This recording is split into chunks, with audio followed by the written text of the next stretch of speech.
We're a pretty scrappy city. We're gritty. We pull ourselves up by our bootstraps.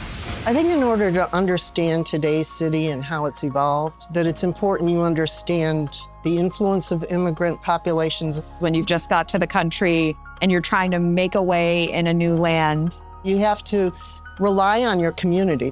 So tell us about the fire. The Great Chicago Fire of 1871 was devastating and tragic. What it did do was create literally a clean slate for the city to rise from the ashes like a phoenix. Because Chicago was rising from the ashes, it attracted a lot of new talent. Here you have this blank slate, this empty palette to redesign a city. And that's how Chicago pulled itself up from its bootstraps. Chicago's a theater town. Wicked came out of Chicago. Chicago came out of Chicago. You're gonna see all kinds of wonderful art. There's a whole lexicon of Chicago food that we could go into, but one of them is drag your dog through the garden. You've got tomatoes and relish and onions, only mustard, you've got poppy seeds, celery salt. Route 66. I don't know that everybody knows that it starts here in Chicago. It does, it turns 120, 26. There are a lot of places you can start. I personally love to start at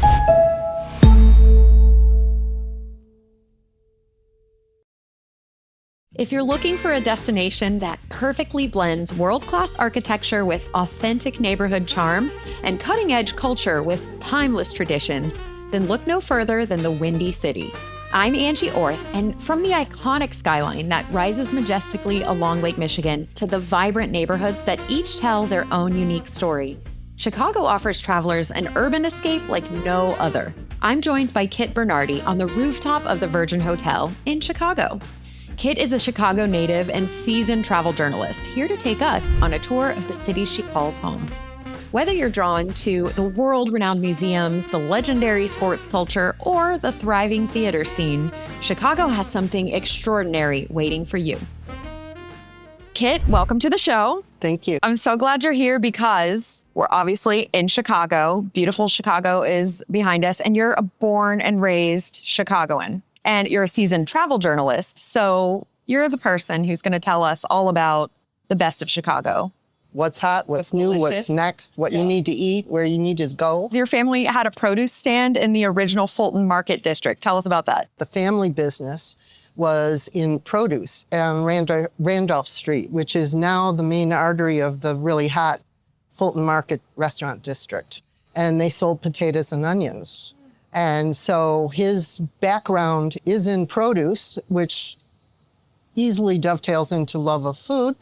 And he also was in construction in his professional life. So we would drive around the city and talk about roof lines and building materials and things like that. So I think those two things really ingrained in me. Mm-hmm. My mother was an English teacher with a love of history. So you put those things together and it's what you got here. How does that shape your view of modern Chicago as a destination? I think in order to understand today's city and how it's evolved, that it's important you understand its beginnings and its historical context and the influence of immigrant populations as they came here and shaping and the craftsmanship and skills and the foods and the things that they brought to the city. And we're a pretty scrappy city. I mean, we're gritty. We're the city of big shoulders, Carl Sandburg. We pull ourselves up by our bootstraps, the Chicago Fire. That's because we were just committed to making our city one of the best in the world. The whole city is a story of design, but especially the hotels. And right now, we're at the Virgin Hotel. We're on the rooftop. We can see every kind of architecture behind us from 100 years, even longer. So how does the architecture influence where people stay in this city? I think it does, because the environment that you're in expands your perception of when you go outside the door. So if you're staying in an old, restored, beautiful Grand Dame hotel built in the 1920s, there's a certain feel that comes with that, from the Gilded Age and the chandeliers and the beautiful terracotta work and portraits and things like that. And so you leave the hotel knowing that there is a history of entrepreneurs and wealth and craftsmen. What is your favorite way to see the architecture in Chicago? I would recommend that you give yourself some time for two different kinds of tours. because you need to see the city from the water. And you have a choice of seeing it from the river, which is a fabulous river cruise. You need to go to the Architecture Center, the Chicago Architecture Foundation Center, and they have a whole selection of cruises. So you can do the First Lady River Cruise, which is a wonderful historical perspective. And then there are the shoreline lakefront cruises where you get a whole different point of view. And then you can walk the river walk. And again, you're going to get a different perspective because you're now at river level. And you can take a Chicago Architecture Foundation L tour where you're at like the third, fourth floor story of a building. And so then you get some really up close perspective of some of the beautiful terracotta, the ironwork. You even get to peek into some of the buildings and you see a whole different point of view. And as you go on that tour, they tell you things about what happened in that hotel, in that room. They decided what our nation's time zones were going to be. And, you know, things that you're not going to get when you walk, or if you're on a scooter or another mobility device on the streets. And I would recommend that you do walk, or you find your way to use the sidewalks, because that's a whole nother point of view. And there are two different architecture tours that talk about the development of the skyscraper, because we're the birth of the skyscraper. And so there's an earlier period, and then there's the glass Mies van der Rohe period of skyscrapers. And we continue to evolve the skyscraper today with the St. Regis Hotel, which is the tallest building in the world built by a woman, Jeannie Gang, Chicago architect. She has been instrumental, women in architecture, and defining Chicago's architecture moving forward into this century. And there's a tour called Open Spaces Chicago that happens every fall, and highly recommend. That's worth coming in for. And it's a ticketed tour, and you get behind the scenes and you get into buildings and lobbies and spaces that are not generally open to the public. So tell us about the fire and how that affected basically all of Chicago. The Great Chicago Fire of 1871 was devastating and tragic. What it did do was create literally a ash clean slate for the city to rise from the ashes like a phoenix. Daniel Burnham, he created the Daniel Burnham Plan with Bennett, and it's called the 1909 Chicago Plan. And he created that after he was head of the 1893 World's Fair, where he tested some of the concepts in the plan. And the plan is designed to provide a city that is user-friendly for the residents that live there. Beautiful civic spaces, public buildings, access easily to the streets, buildings set back from the sidewalks so that there's more air circulation and light, so there's not as much canyon effect. Buildings that are made out of masonry so that they're fireproof as opposed to wood. And then that led to the development of a lot of new materials, such as the steel being used in buildings, which allowed us to do the skyscraper, as well as bricks and mortar development. And so when he designed this plan, his idea is that we're creating a city for the future for the people. And an integral part of that plan is our lakefront. And we Chicagoans call that our front yard. And he was pretty insistent that that needs to be public land. And so all the fire debris was pushed into the lake to create the land where, for example, Grant Park now sits, famous Millennium Park, and, you know, it expanded our lakefront, where before the lake came right up almost close to Michigan Avenue. So it created a whole new open space for the city. And then Burnham dies like 1912. And so the Commercial Club of Chicago, which is a group of business people who are very invested in the city's development, continued to push for the plan with the mayor. And one of the leaders in that was Montgomery Ward of the catalog company. And they got it approved, and construction started on some of the beautiful spaces you see in the development of the high-rises that were born of that. That is fascinating that sort of the waterfront wasn't always there the way it is now. Isn't it interesting? Reuse? Think about that. Reuse in 1909? Yeah. He worked with Frederick Law Olmsted, the famous landscape architect, and he created the boulevard system in Chicago. So now you have these very wide streets and parks in between them, and it goes all over the city. So no matter where you live in the city, they've got these gorgeous boathouses and lakes and greenery. So he collaborated with the best of the best. And then because Chicago was rising from the ashes, it attracted a lot of new talent. I mean, there wasn't a lot of room in New York to build an experiment, right? Yeah. Out West wasn't really out West ready for it. Yeah. So here you have this blank slate, this empty palette to redesign a city.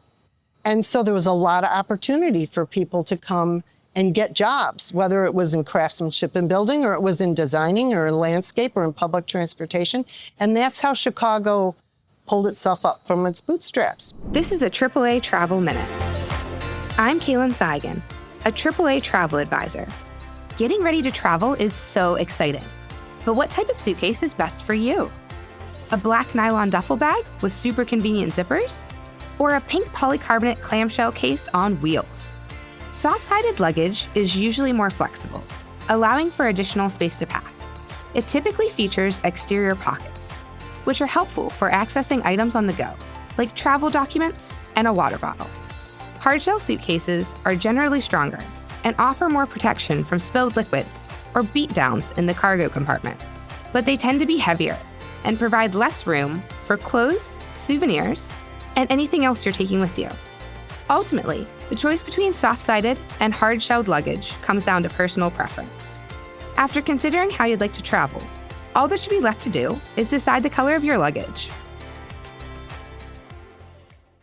So something that Chicago has that a lot of big cities don't have is a lot of outdoor activities and water-based activities. What are some of those people can look forward to? Events tend to revolve around the outdoor temperatures. And in the spring and summer, it's an ideal time to be here. My favorite is fall because we have a lovely Indian summer with the colors of the leaves are changing. The lake water is at its peak warmth. Everybody's back in school. Hotel availability is a little better.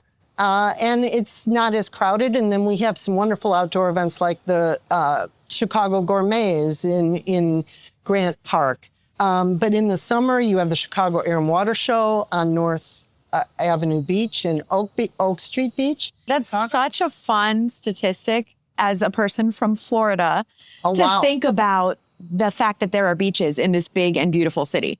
Always pack a bathing suit because you never know. If you're at the planetarium and you want to take a dip, or your kids, they need to burn some energy off outside, there's the 12th Street Beach right at the base of the planetarium. There's the 57th Street Beach right near the Museum of Science and Industry.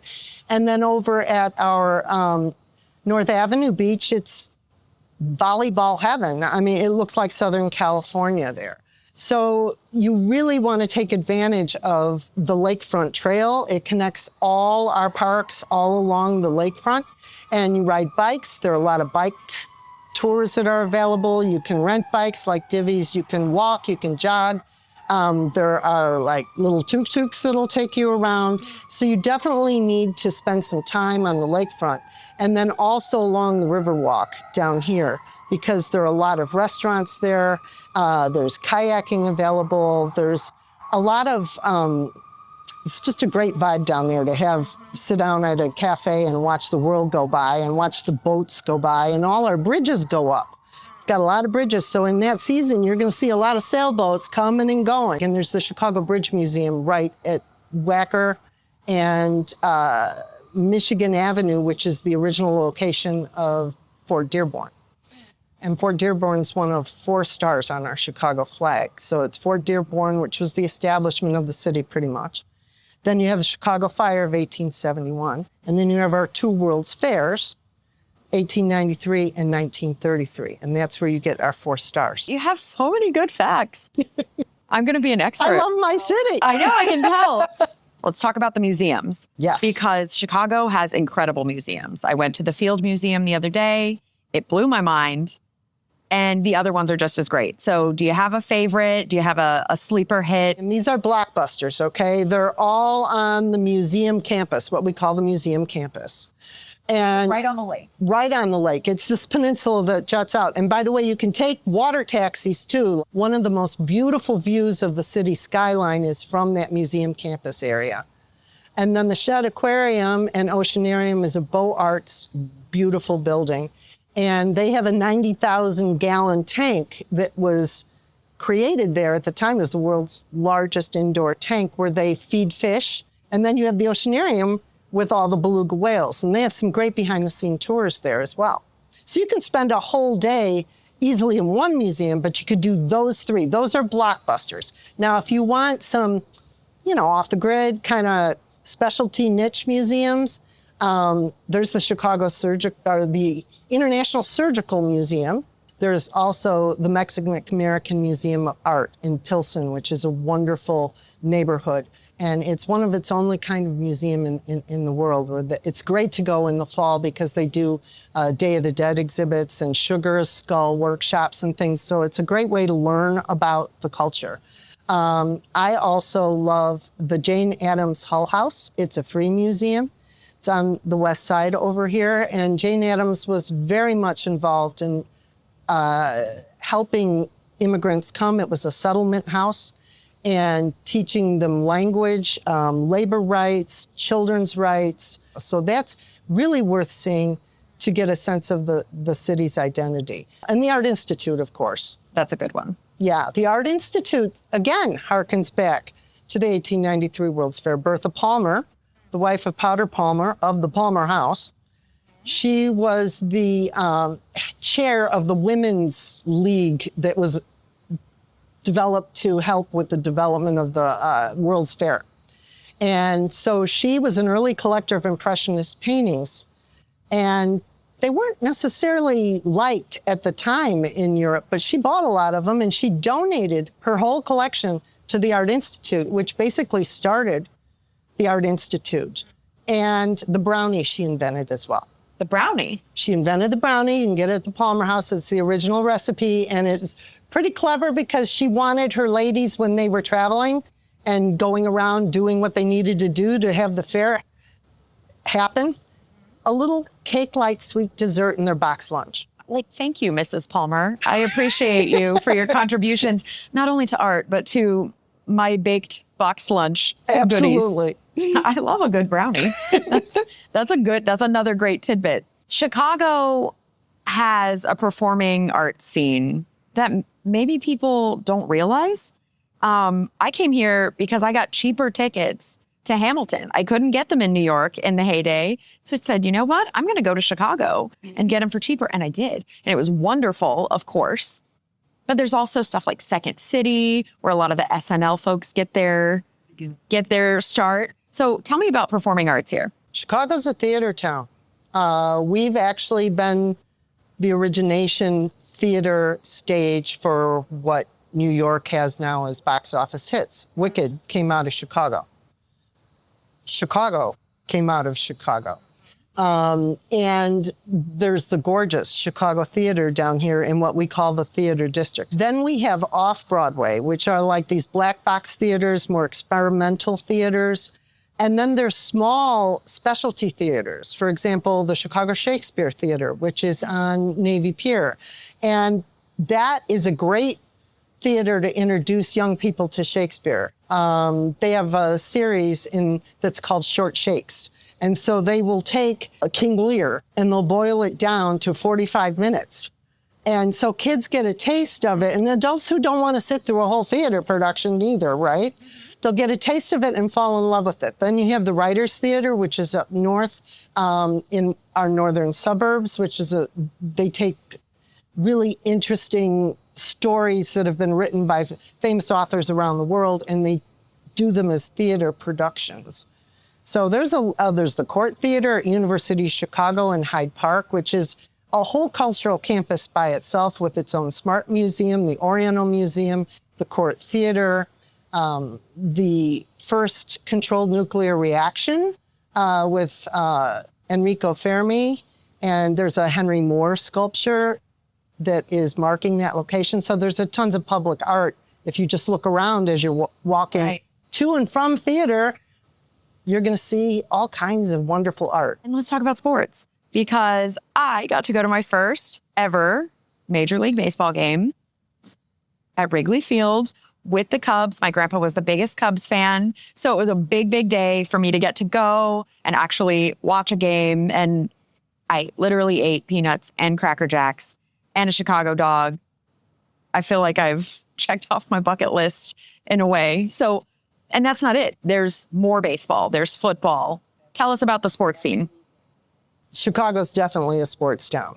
And we've got a sport for anyone who loves soccer. They love women's basketball. And then we're going to go up the list. And we've, of course, got the NBA three-time champion Chicago Bulls. You can also go to the rooftop bars, which are a fabulous place to watch the game. Like, I love to watch at the Cubby Bear. If you get a hot dog at Wrigley Field or the Sox Park or anywhere, it's no ketchup.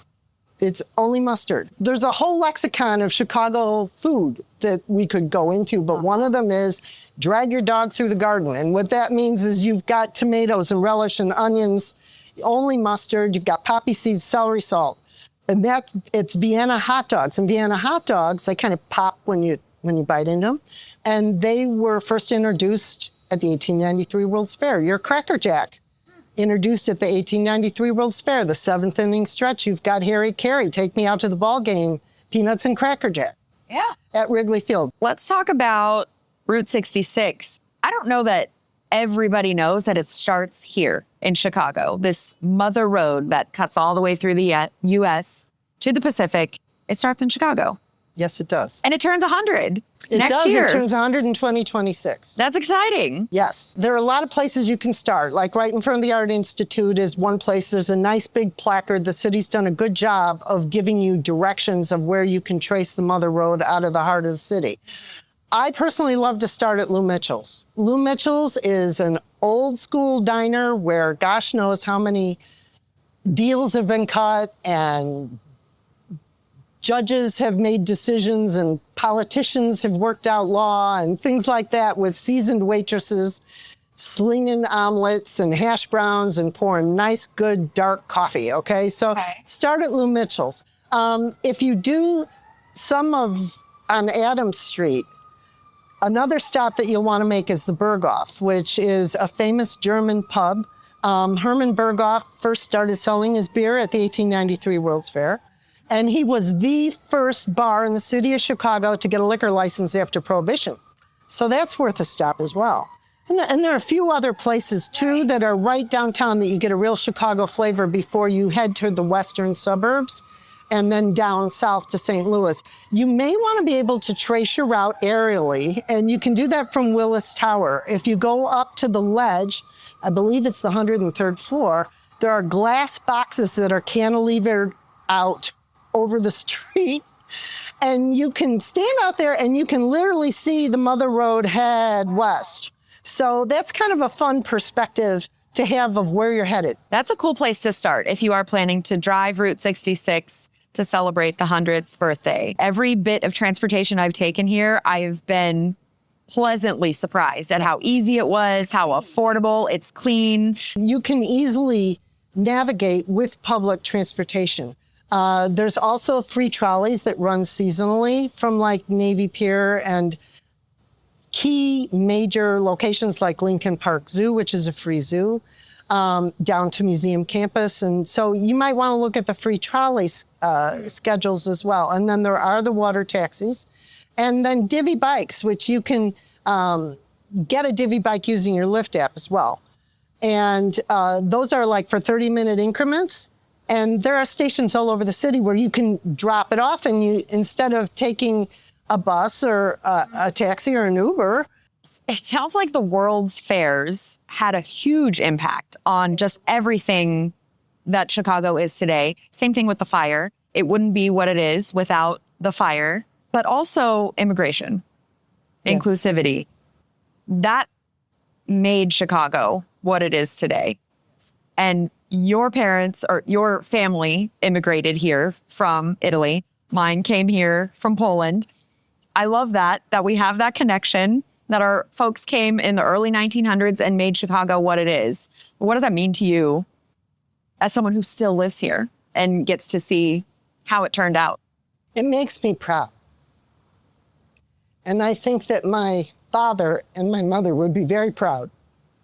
You made me cry. I mean, they sweat, they worked their fingers to the bones, and they chose to live here, and they chose to stay here. And they helped create the beauty that our visitors are enjoying today and that our people who live here enjoy. And I'm very proud to have been part of that fabric. It's something to think about when you're here just as a visitor, just what it took to make this amazing city.